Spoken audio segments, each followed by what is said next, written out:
Donc, avant de continuer, je voulais juste revenir sur donc le plan du cours. Comme vous le savez, cette année, on a commencé un petit peu en retard à cause des circonstances de la pandémie. Alors, croyez pas que on va effectuer toutes les parties du plan de cours, d'accord? Donc, selon les circonstances, selon le temps qu'on aurait, on va essayer donc d'adapter les différents chapitres et essayer de vous donner donc le maximum pour que vous ayez donc l'image complète au niveau de la thermodynamique de la matière condensée, d'accord? Donc, vous avez le plan du cours général qui est celui-là. Selon le temps qu'on aurait, on va essayer d'effectuer le maximum ou bien on va essayer de vous donner ce qui est l'essentiel dans ce cas. D'accord? C'est une circonstance exceptionnelle cette année et on ne va pas essayer de forcer pour terminer toutes les parties du cours. Alors, on en était au deuxième principe de la thermodynamique. Donc, comme vous le savez, le deuxième principe de la thermodynamique, il permet d'introduire une nouvelle notion qui est la notion d'entropie dans ce cas. La notion d'entropie, c'est une notion qui a été introduite pour évaluer le degré d'ordre et de désordre des systèmes. Et dans ce cas, donc, le deuxième principe de la thermodynamique, ce qu'il dit, c'est qu'à tout système fermé, on peut associer cette fonction d'état qui est extensive S et appelée entropie, dont la variation lors de toute transformation élémentaire du système est la somme de deux contributions. Donc, ds est égal à d de SE plus d de SI. Donc l'entropie, c'est la somme de deux entropies. Une qui est donc d'échange et l'autre qui est donc de l'intérieur du système. D'accord? Dans ce cas, d de SE est égal à d de Q sur T et elle est due aux échanges de chaleur avec l'extérieur. Elle est donc nulle si la transformation est adiabatique. D'accord? La transformation adiabatique, c'est qu'il n'y a pas d'échange ni de chaleur, ni de travail. Pardon, il n'y a pas d'échange de chaleur dans ce cas. Il n'y a pas d'échange d'énergie dans ce cas. D'accord? Adiabatique. Je vais écrire ici. Il n'y a pas d'échange de chaleur dans ce cas.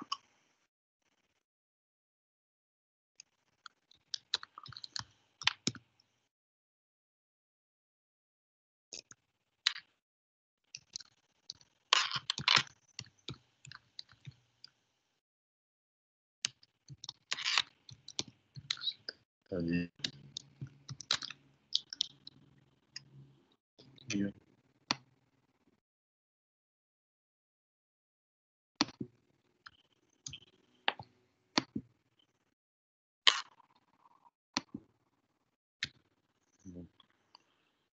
c'est-à-dire qu'il n'y a aucun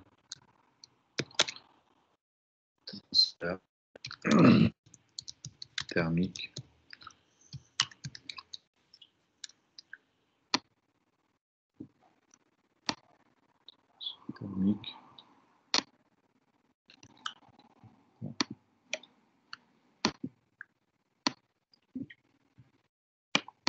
aucun transfert thermique du système avec le milieu extérieur. Pas d'échange au niveau de chaleur. Je vais le prendre et le mettre ici avec les autres notions.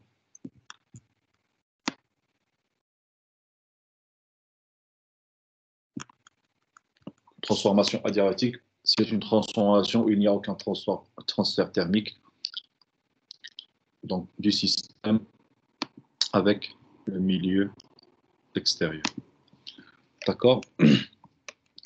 Donc, dans ce cas, D2SE sera égal à 0 si la transformation est adiabatique. D'accord? Maintenant,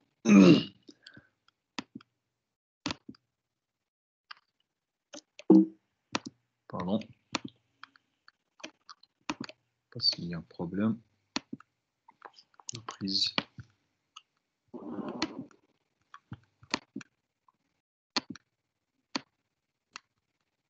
Elle ne me permet pas de prendre. Oui. Très bien. Donc, en ce qui concerne D2SI, c'est l'entropie de la création.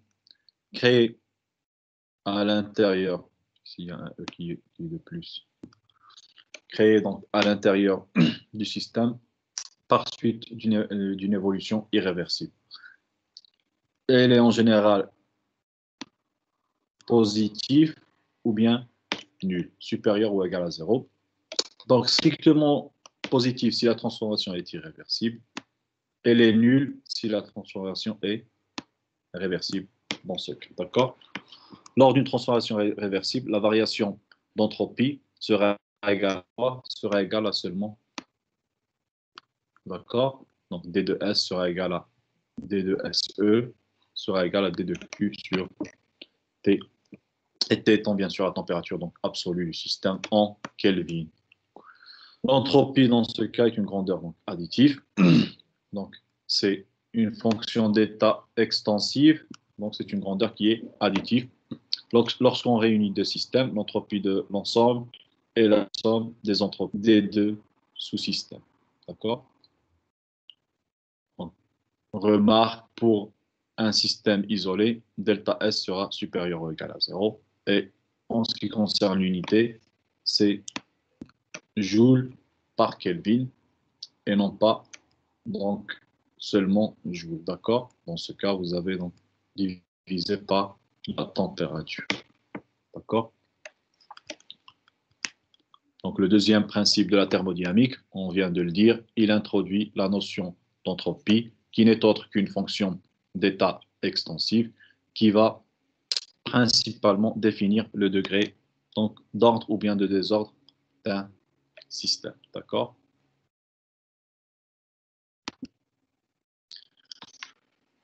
Donc je continue sur les rappels.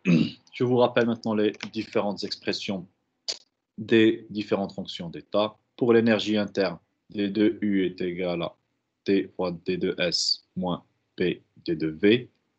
Pour l'énergie libre, ou bien l'énergie de Helmholtz, D2F est égal à moins S dt moins P fois dV. Pour l'enthalpie, D2H est égal à T ds plus V dP. Pour l'énergie de Gibbs, ou bien l'enthalpie libre, dans ce cas, D2G est égal à S dt plus V dP. D'accord? Donc vous êtes amené à vous rappeler de ces différentes expressions. D'accord? Donc maintenant, l'énergie libre F, ou bien l'énergie de Helmholtz, est en thermodynamique une fonction d'état extensive, encore une fois. Donc toutes les fonctions d'état dans ce cas sont des fonctions d'état qui sont extensives, dont la variation permet d'obtenir le travail utile susceptible d'être fourni par un système thermodynamique fermé à température constante au cours d'une transformation qui est réversible. D'accord? Donc elle fait apparaître dans ce cas le travail. L'enthalpie H correspond à l'énergie totale d'un système thermodynamique. Elle comprend l'énergie interne qui est l'énergie nécessaire pour créer le système à laquelle est additionné le travail que ce système doit exercer contre la pression extérieure pour occuper donc son volume. On vient de le dire. Aussi, c'est une fonction d'état extensible. L'entalpie G, c'est une fonction d'état, encore une fois, extensive. Et comme vous le savez, donc la majorité paraît que donc, elle définit en général le critère, on va dire, de spontanéité d'une transformation. Donc, si delta G est inférieur à 0, ça veut dire que on aura une réaction, on aura un système qui va se transformer spontanément dans ce cas.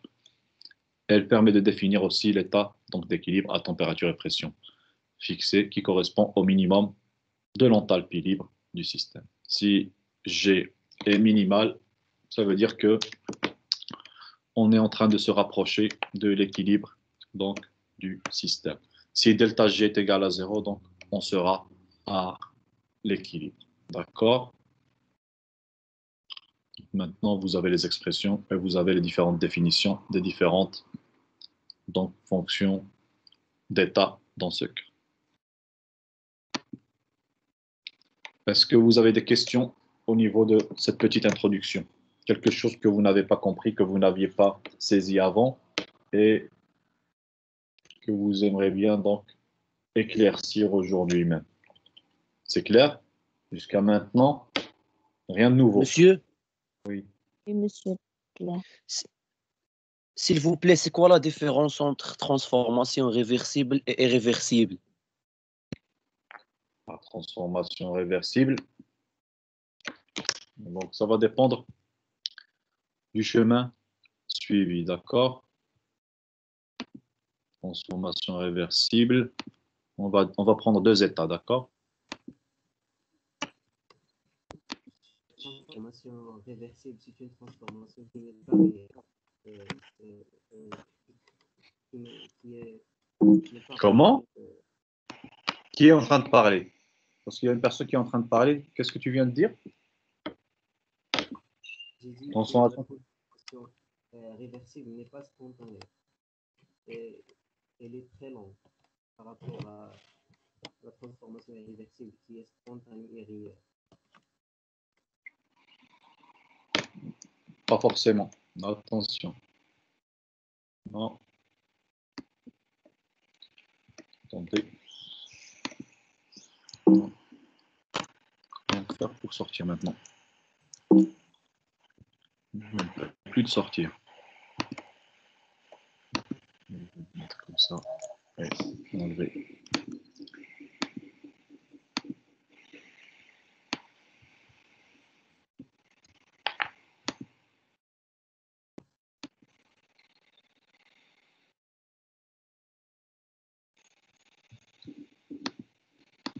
J'entends un écho, ça me gêne des fois.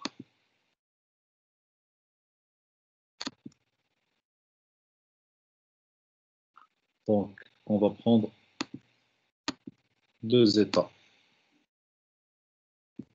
Comme ça.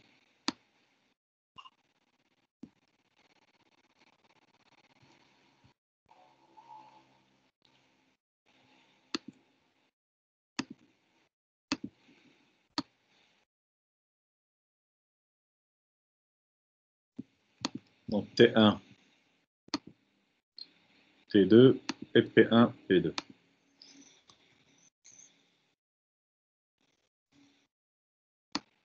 On va mettre la température ici.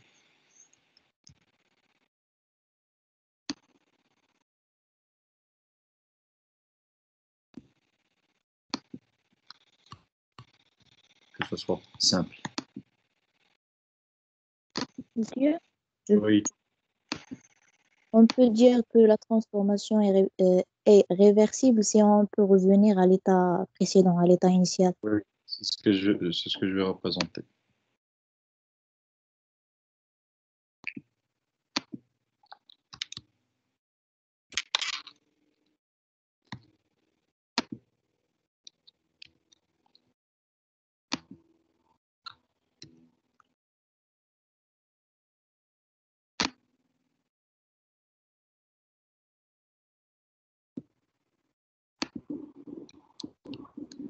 Donc, on a une transformation où on a donc un changement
Donc, imaginons qu'on a une transformation de ce type.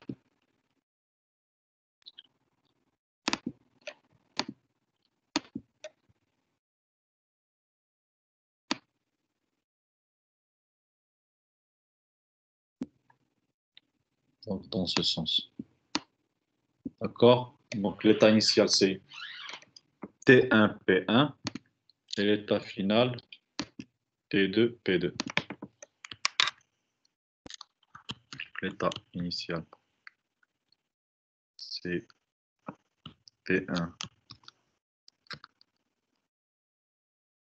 P1. Et on est passé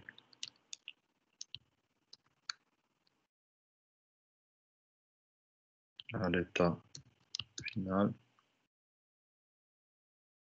T2, P.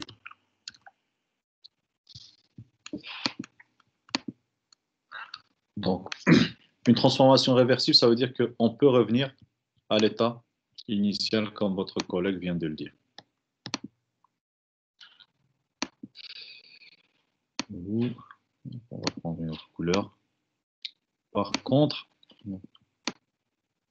on peut revenir à l'état donc initial, que ce soit sur le même chemin ou bien donc à la fin revenir à cet état. D'accord? Un état irréversible, ça veut dire que l'état de retour, il ne va pas nous emmener. Donc, ce qui m'importe, c'est le deuxième cas, irréversible.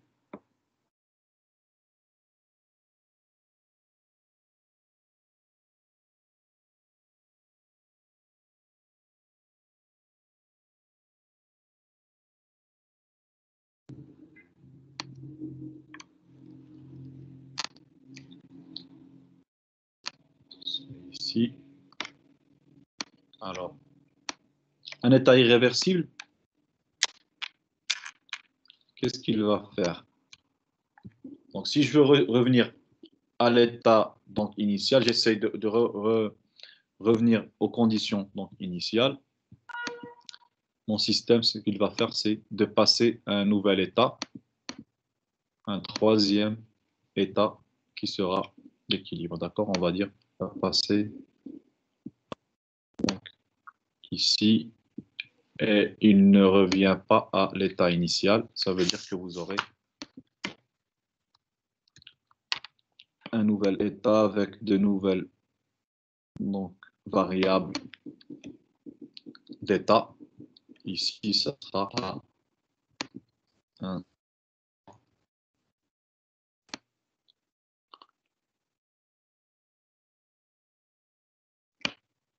Je donne un exemple, ça peut être T3, P1, ou bien donc une autre pression, ici, donc, ou bien une autre pression, P3, d'accord? Qui ne revient pas à son état initial, d'accord? D'accord, merci monsieur. Donc, P3. Pour que ça soit visuel dans ce cas. Indépendamment du chemin suivi, bien sûr. Donc ici, c'est un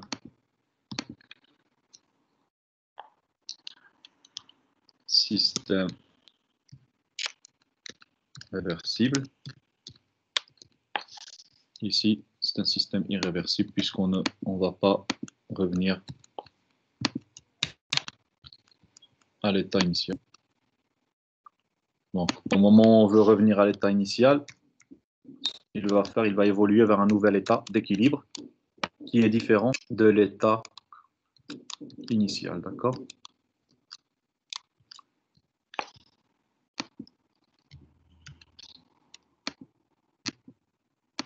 Alors, celui-là, c'est irréversible, celui-là, réversible.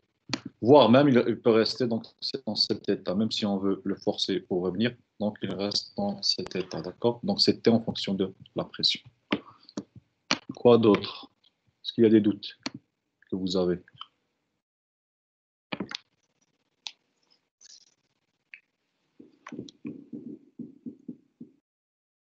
C'est clair jusqu'à maintenant? Oui, monsieur. Oui, monsieur, Très bien. c'est clair. Alors, on peut passer au premier chapitre qui nous intéresse,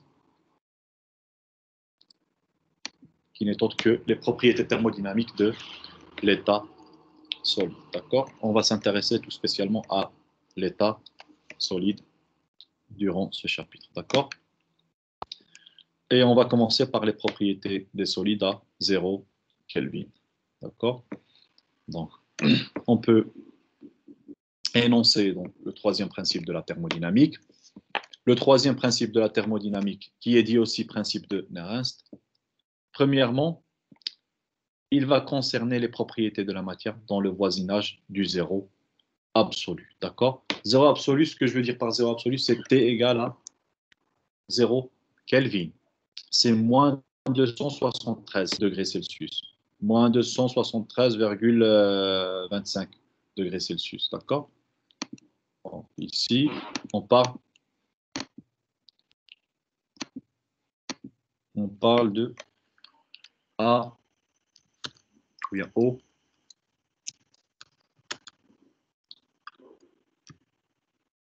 À la température, on va mettre. Voilà.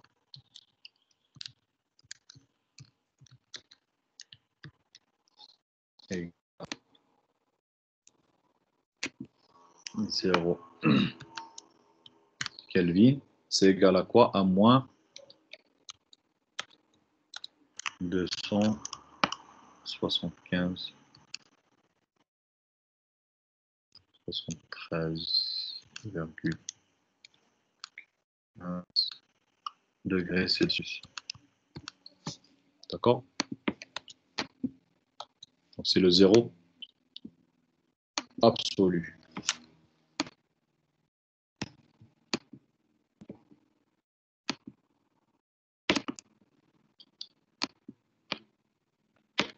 Donc à cette température, troisième principe de la thermodynamique, automatiquement A au 0 Kelvin.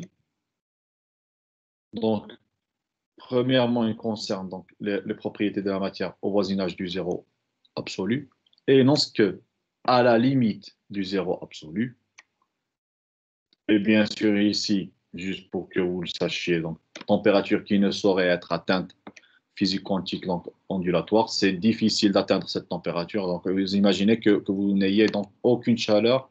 Donc les scientifiques, ils ont essayé de diminuer donc la température. Je ne sais pas s'ils sont arrivés, je crois, à 0,15 Kelvin, quelque chose comme ça, mais le zéro absolu, vraiment, c'est vraiment difficile de l'atteindre. D'accord? Donc avec bien sûr des systèmes bien sophistiqués. Vous voyez que si on veut faire la comparaison avec seulement la pandémie, avec le coronavirus, vous voyez qu'on entend parler de garder les vaccins qui ont été donc développés à des températures de moins 80 degrés. Si vous vous intéressez aux nouvelles, donc vous allez voir qu'on parle de vaccins qui doivent être conservés à moins 80 degrés Celsius. D'accord? Et ça cause déjà problème, donc pas seulement pour le Maroc, mais pour tout le monde, pour la logistique du transport et de conservation de ces vaccins. C'est pour ça que les différents pays tardent à pas acheter, mais à amener donc le vaccin chez eux parce que les conditions de stockage sont des conditions qui sont à des températures qui sont très très basses. Elles nécessitent donc des, des systèmes qui permettent d'avoir une température d'avoir en permanence une température de 80 degrés Celsius. Ça veut dire qu'on devrait donc utiliser des gaz pour essayer de diminuer la température au lieu d'utiliser donc les réfrigérateurs donc normaux qui peuvent arriver à des températures qui sont donc banales, on va dire de, je sais pas, moins 2, moins 3 degrés Celsius. D'accord? Donc vous voyez que déjà pour stocker le vaccin, c'est un problème. Imaginez donc arriver à 0 Kelvin. D'accord?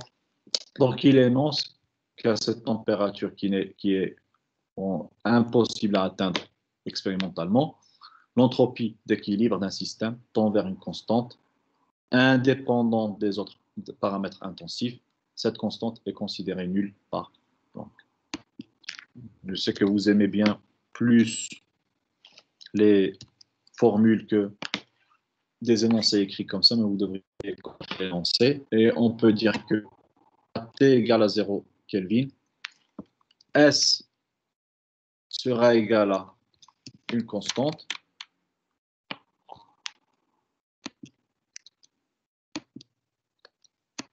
D'accord? Et d'après Planck, S, c'est non seulement S est égal à une constante, mais ce S est égal à 0.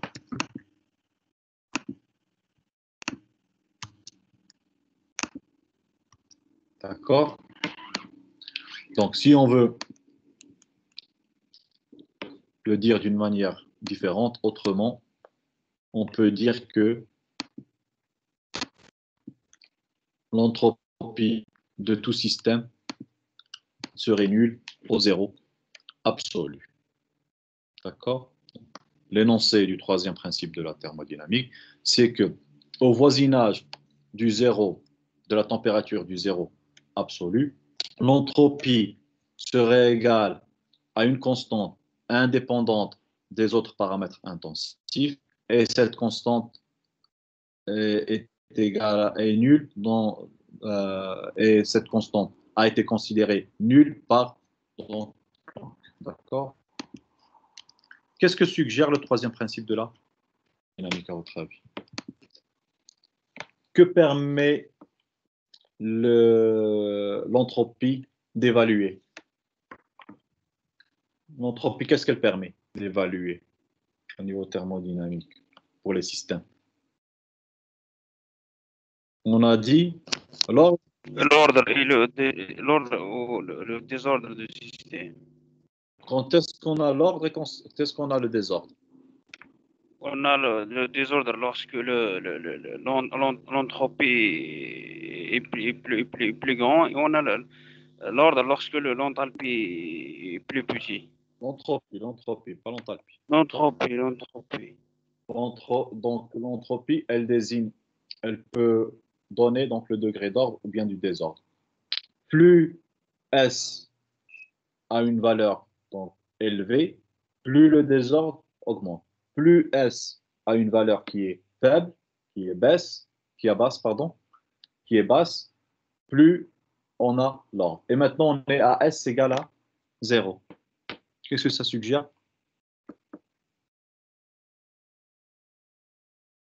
Ça suggère que on est sur un système qui sera complètement ordonné. D'accord?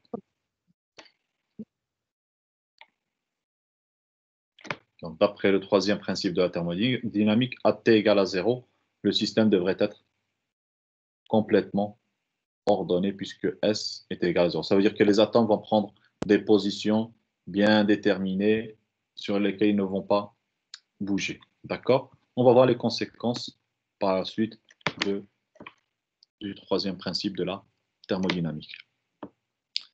Donc, premièrement, donc, une démonstration, mais ici, je n'ai pas la démonstration, je vais vous la rédiger en détail parce que j'ai besoin d'utiliser, bien sûr, l'outil ici de l'équation. Donc, je voulais le faire en direct, mais c'est difficile de le faire avec l'outil équation pour faire les dérivés, etc. Ça va en prendre une éternité. Donc, la séance prochaine, je vais essayer de la préparer et que, donc, petit à petit, on essaye de suivre au niveau de cette démonstration, d'accord? Mais je peux déjà vous donner donc quelques indices pour que vous puissiez essayer de penser comment démontrer donc, le troisième principe de la thermodynamique. On a l'énergie interne qui sera égale à l'énergie libre moins T fois D de F sur un volume constant, qui est égal aussi à l'énergie libre dans ce cas, plus la température fois l'entropie. En s'appuyant sur les résultats expérimentaux, Nernst a mis l'hypothèse suivante, K T égale à 0 Kelvin. D de F sur dt à volume constant est égal à D de U sur dt à volume constant. Et maintenant, il suffit donc de dériver donc, ici l'équation 1 par rapport à la température. Et au cours du calcul, on va tenir compte de cette relation émise, cette hypothèse émise par Nernst. Et on va faire le calcul. Et vous allez voir que delta S devrait être égal à 0. Ce qui suggère que S est égal à une constante, est égal à donc, cette constante S0.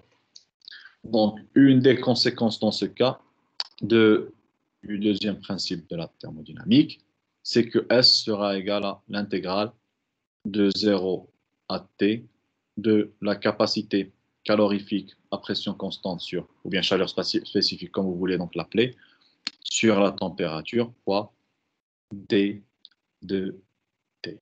D'accord? La condition d'application dans ce cas donc, du troisième principe de la thermodynamique, la loi donc, de Nernst suppose impérativement que le système est en équilibre interne. Donc, il n'est pas applicable au système hors équilibre, par exemple à des verres. D'accord? La condition, c'est que le système doit être en équilibre. On sait que les verres, ce sont donc des amorphes, ce ne sont pas des cristaux. Donc, ils sont déjà désordonnés. D'accord? La condition d'application, c'est de l'appliquer à un système donc en équilibre interne.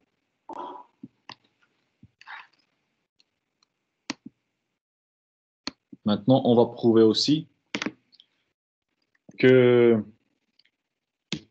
est dans un seul état et un état qui est ordonné. Et cela par une interprétation qu'on appelle une interprétation qui est statistique. Est-ce que vous connaissez donc ce qui est donc la thermodynamique statistique? Ou bien je devrais donc l'expliquer. Qu'est-ce que la thermodynamique statistique?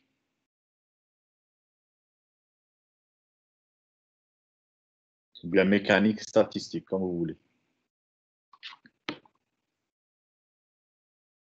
S'il n'y a pas de réponse, ça veut dire que vous ne savez pas. Ça veut dire que je dois l'expliquer. Alors, donc la thermodynamique statistique, c'est à l'image, pour faire une similitude, à l'image de la mécanique classique, il existe la mécanique quantique. D'accord? La mécanique quantique, qu'est-ce qu'elle permet? Elle permet d'expliquer des phénomènes qui existent, mais qui ne sont pas interprétables par la mécanique classique. D'accord? Donc, une des limitations de la mécanique classique, c'est l'explication de la dualité corps, donc onde pour les électrons par exemple, ou bien pour les photons. D'accord? Donc la dualité, donc onde-corpuscule dans ce cas.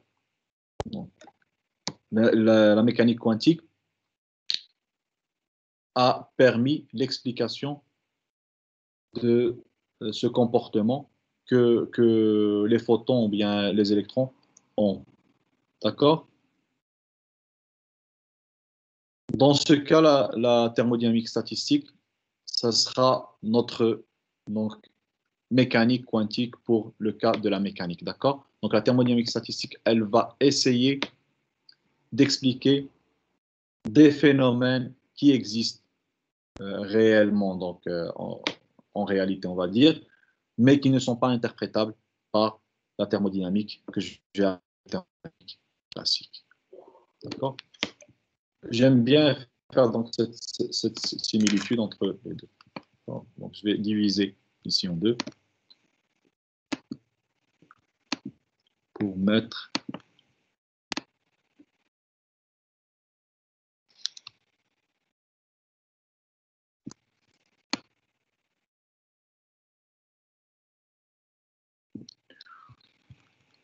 d'une part, on va mettre thermodynamique classique.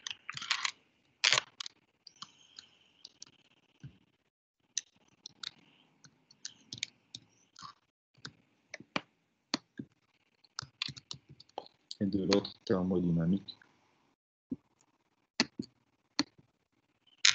statistique.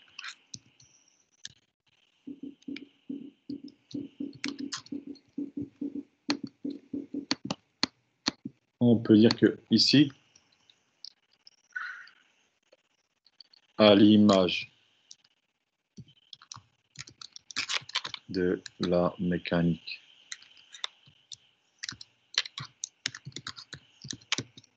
classique, qui ne peuvent pas expliquer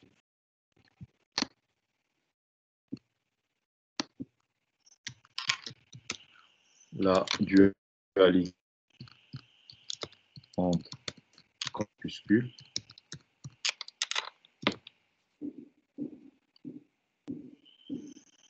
la thermodynamique classique ne peut pas interpréter ce qu'est donc la chaleur spécifique.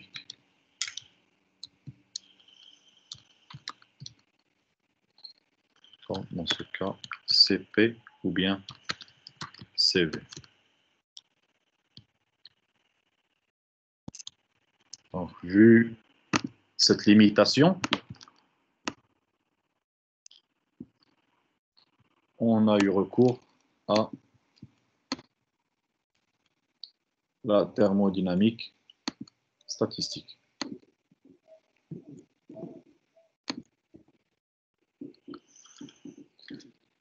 Quelle est la particularité de la mécanique quantique? À quel niveau la mécanique quantique permet-elle d'expliquer les phénomènes? À quel niveau? Monsieur, Oui. c'est au niveau des basses températures. Pour mécanique quantique? Oui. Oui, Non. monsieur. Non. Parce que pas applicable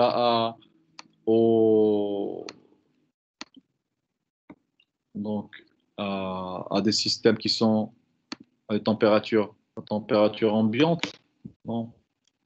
C'est au niveau de particules, d'accord? Au niveau microscopique, d'accord? Donc la mécanique quantique, si vous voyez toute l'interprétation, elle est effectuée au niveau quoi? Au niveau atomique, d'accord? Elle n'est pas effectuée au niveau macroscopique. Mécanique classique, elle parle de force, je sais pas, force de gravité, etc., etc. D'accord? Mais la mécanique quantique, elle s'intéresse à quoi? Elle s'intéresse au niveau microscopique. D'accord? La thermodynamique statistique aussi, donc, s'intéresse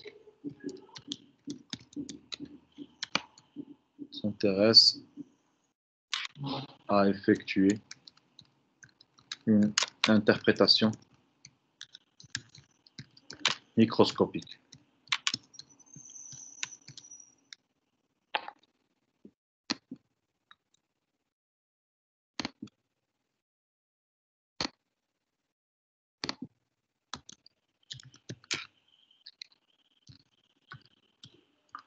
Donc des phénomènes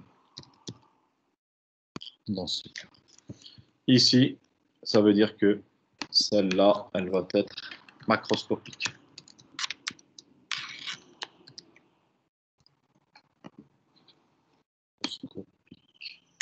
Et ici, thermodynamique statistique, elle va être microscopique.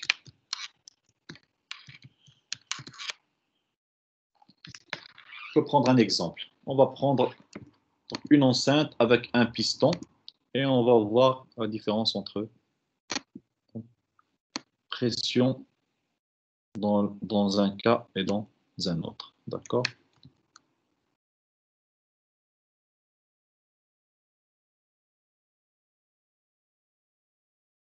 Qui a commencé? Qui a partagé son écran? S'il vous plaît, j'aime pas jouer à ça. C'est pas faisable. Vous êtes assez grand pour éviter de faire ça. D'accord?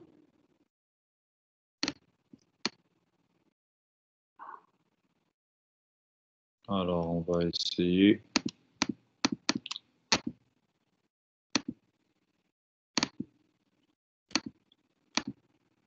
D'avoir une enceinte ici. Cette enceinte avec un piston.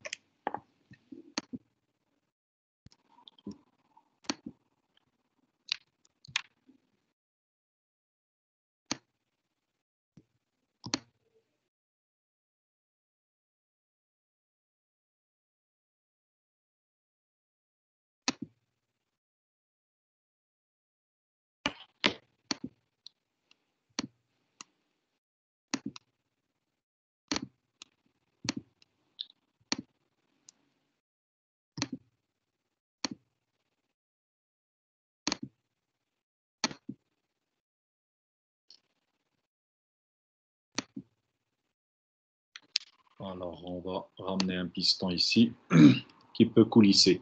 D'accord?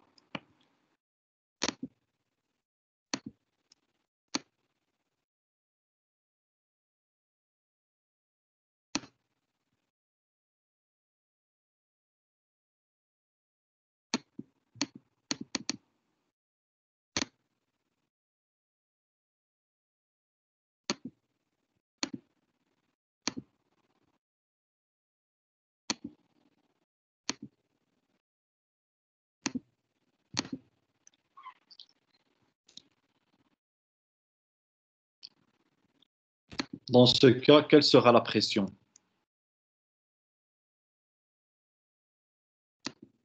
La pression sera une force donc, qui sera appliquée dans ce sens.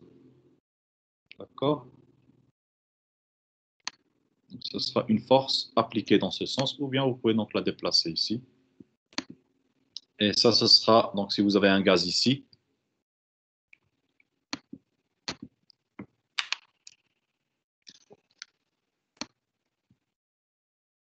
on aura une pression P.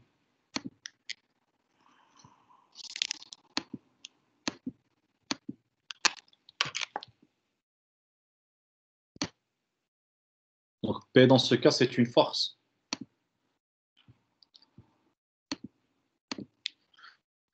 Pression est une force appliquée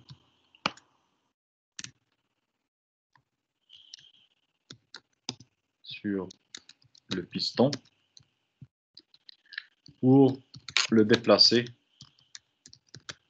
vers le haut.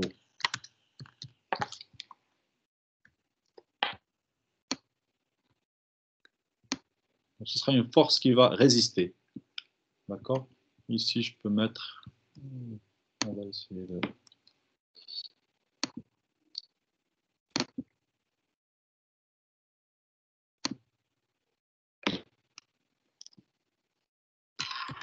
Je vais mettre un œil, pardon.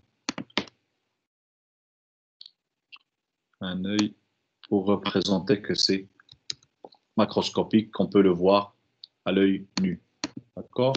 Donc le mouvement du piston, on peut le voir à l'œil nu. D'accord? On dit que c'est macroscopique.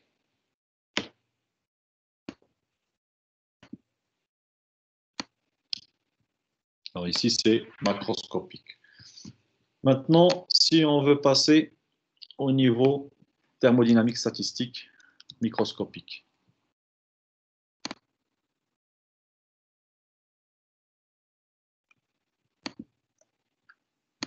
On va enlever ça. Bien sûr que le gaz va rester ici.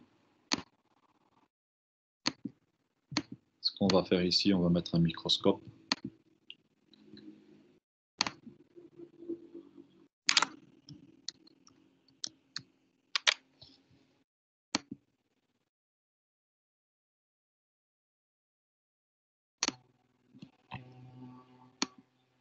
Si on va au niveau microscopique.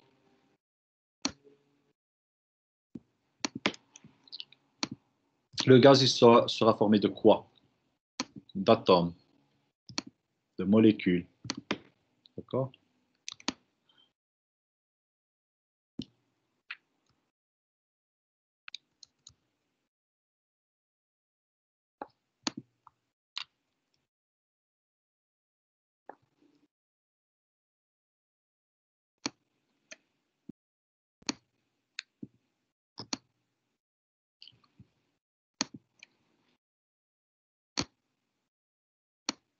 Donc, on aura nos atomes ici qui vont former le gaz.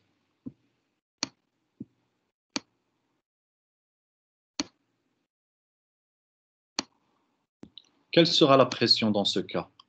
Comment interpréter la pression dans le cas microscopique?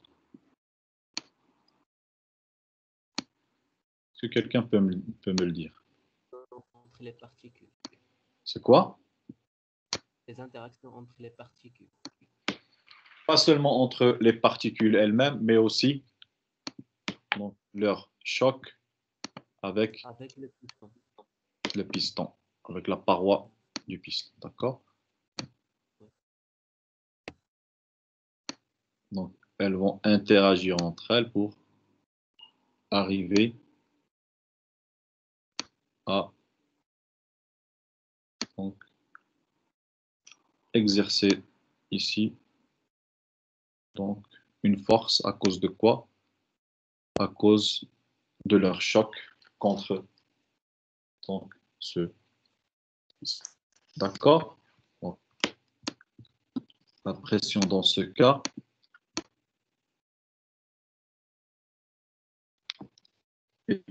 elle est due au choc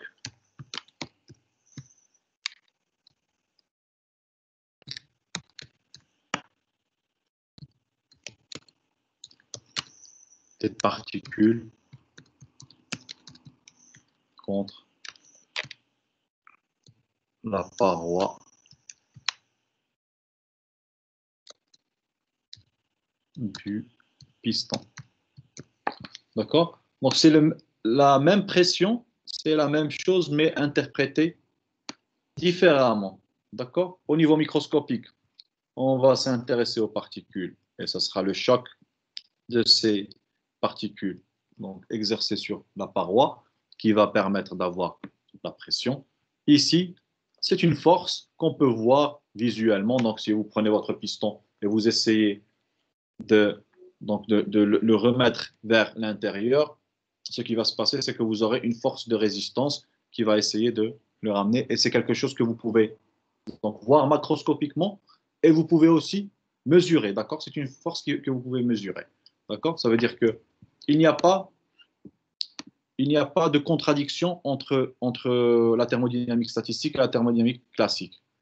C'est le fait que cette thermodynamique classique, c'est le fait qu'elle est limitée qui a permis de développer la thermodynamique statistique pour confirmer les résultats de la thermodynamique classique et pour aussi, en plus, interpréter des phénomènes, des comportements qui existent dans la thermodynamique classique et qui ne sont pas interprétables. D'accord? Alors, la thermodynamique statistique permet de retrouver les résultats de la thermodynamique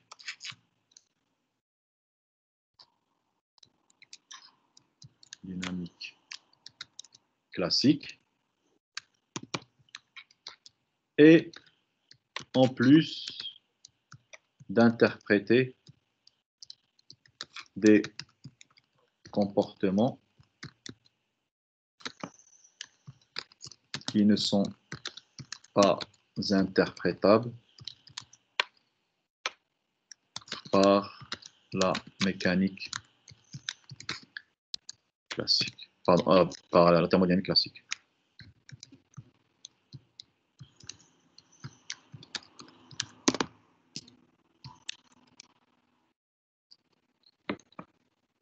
Donc, dorénavant, au moment où on parle de thermodynamique statistique, automatiquement, vous devriez penser à quoi?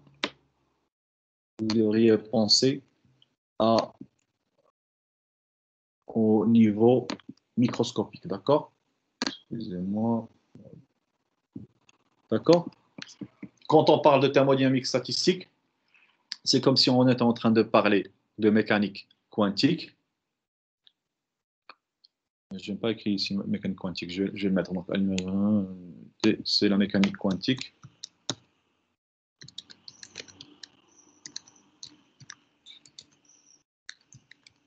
quantique qui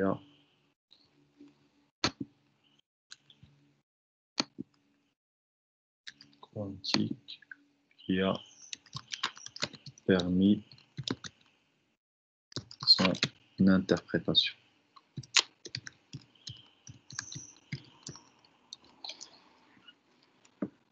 D'accord? Donc, au moment où on parle de thermodynamique statistique, on est au niveau microscopique. Au moment où on parle de thermodynamique classique, on est au niveau macroscopique, tout ce qu'on peut voir d'une manière macroscopique. Par exemple, la température.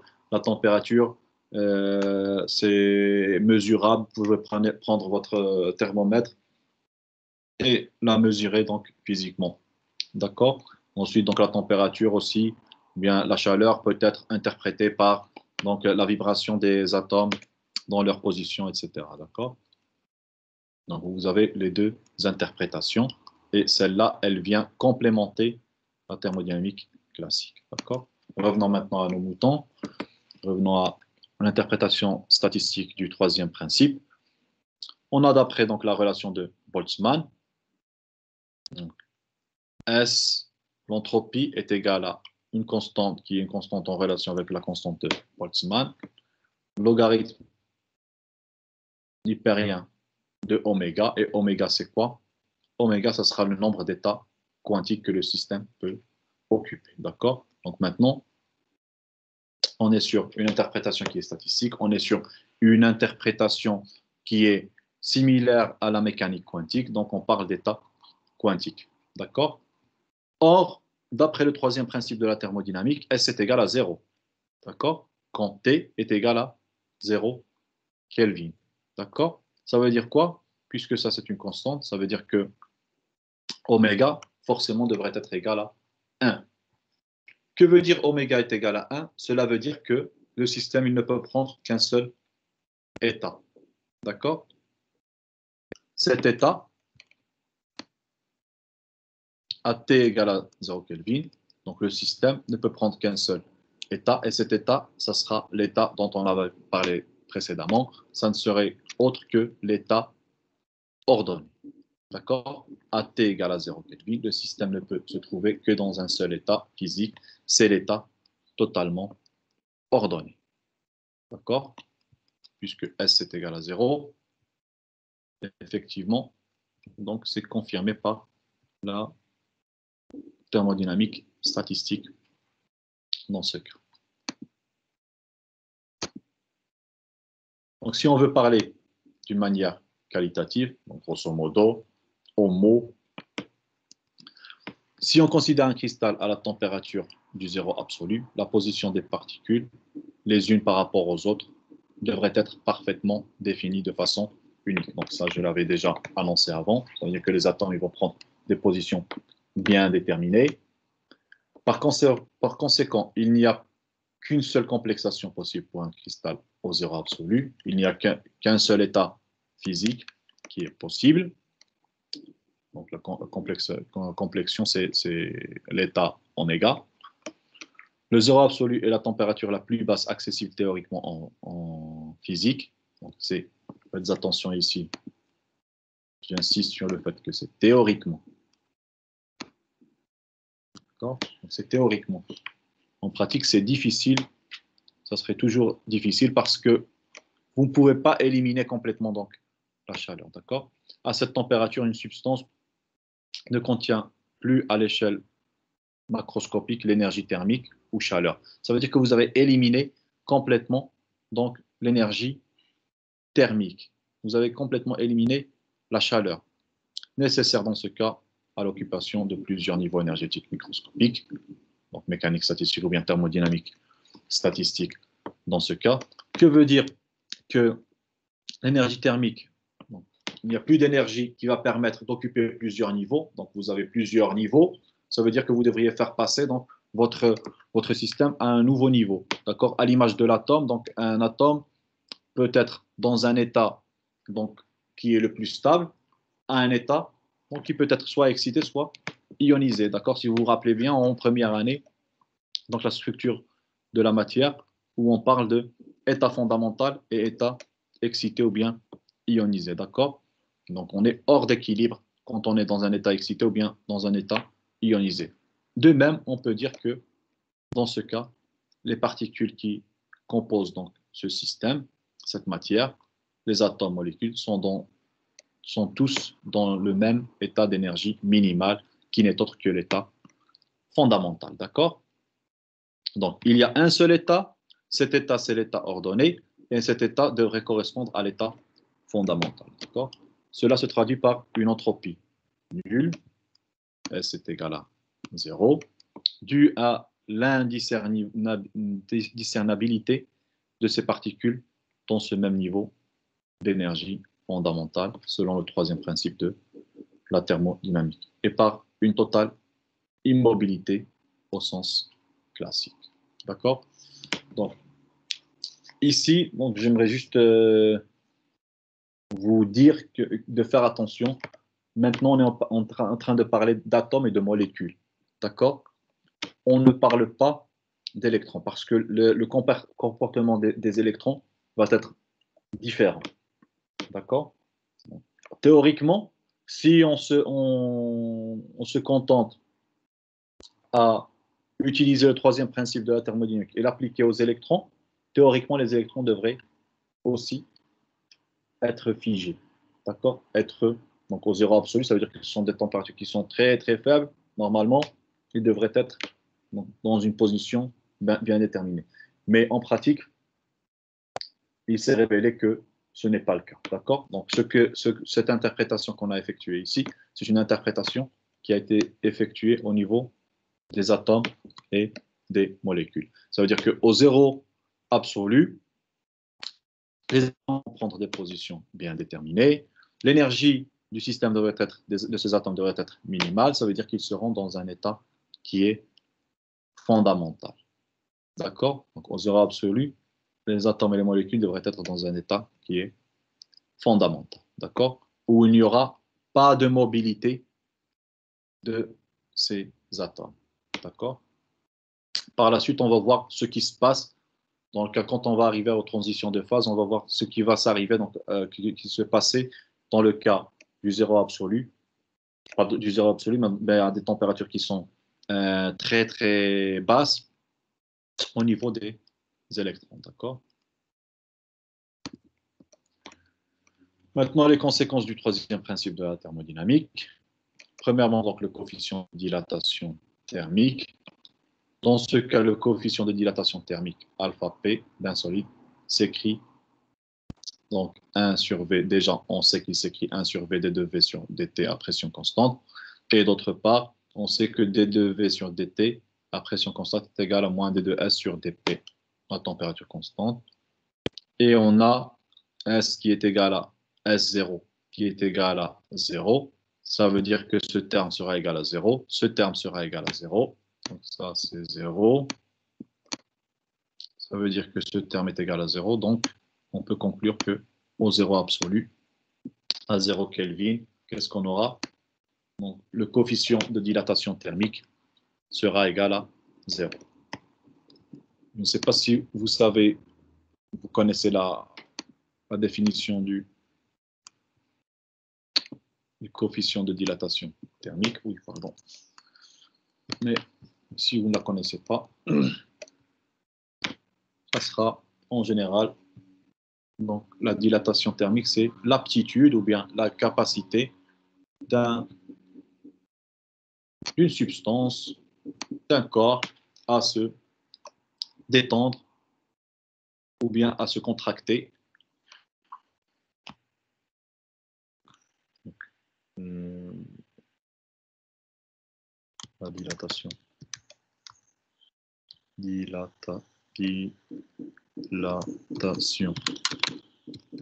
thermique, c'est l'aptitude ou la capacité d'un corps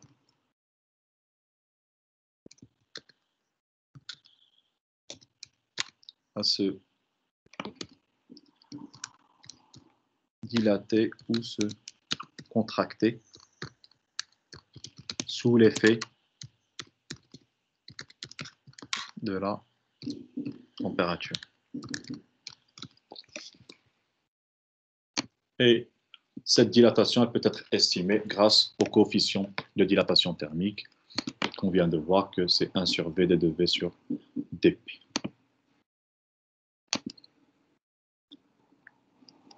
D'accord? Définition, si vous voulez.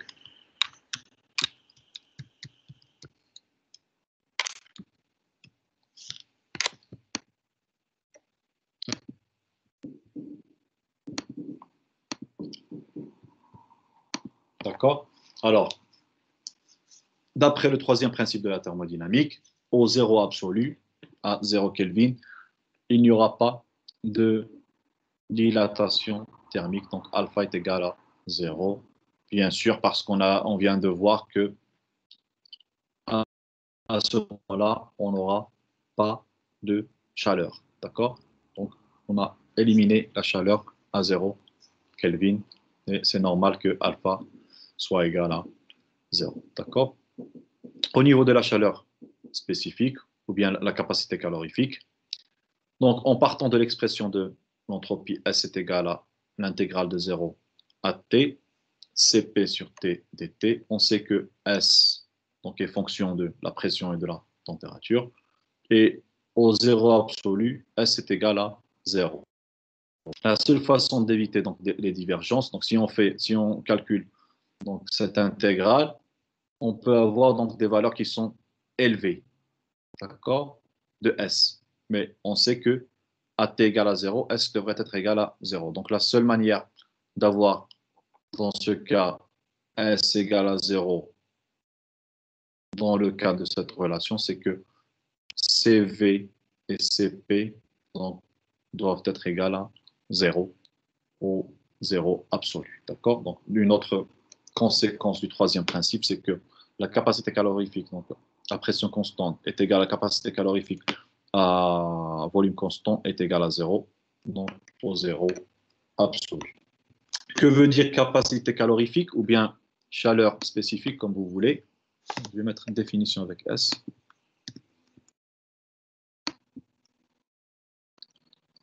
Et je vais mettre ici donc, la chaleur spécifique.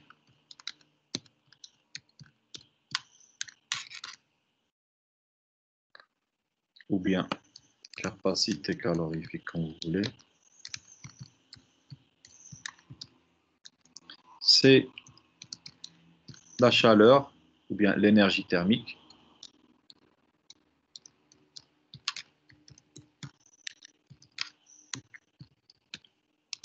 que doit être fournie à une substance, on va dire, un corps, pour à 1 gramme d'une substance pour élever, pour augmenter sa température de 1 degré Celsius.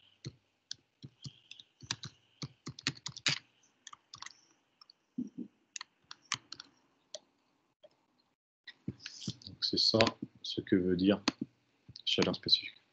C'est l'énergie donc thermique qu'il faut fournir à 1 gramme d'une substance pour augmenter sa température de 1 degré Celsius. D'accord? Et au 0 Kelvin, donc Cp sera égal à Cp, sera égal à 0, donc c'est logique. Donc ici, on est au 0 absolu, donc rien ne se passe, il n'y aura pas d'énergie, donc dans ce cas, pour élever la température d'un corps ou bien d'une substance. D'accord? Est-ce que c'est clair jusque-là? Oui, monsieur. C'est clair pour tout le monde? Est-ce qu'il y a des questions? Des doutes?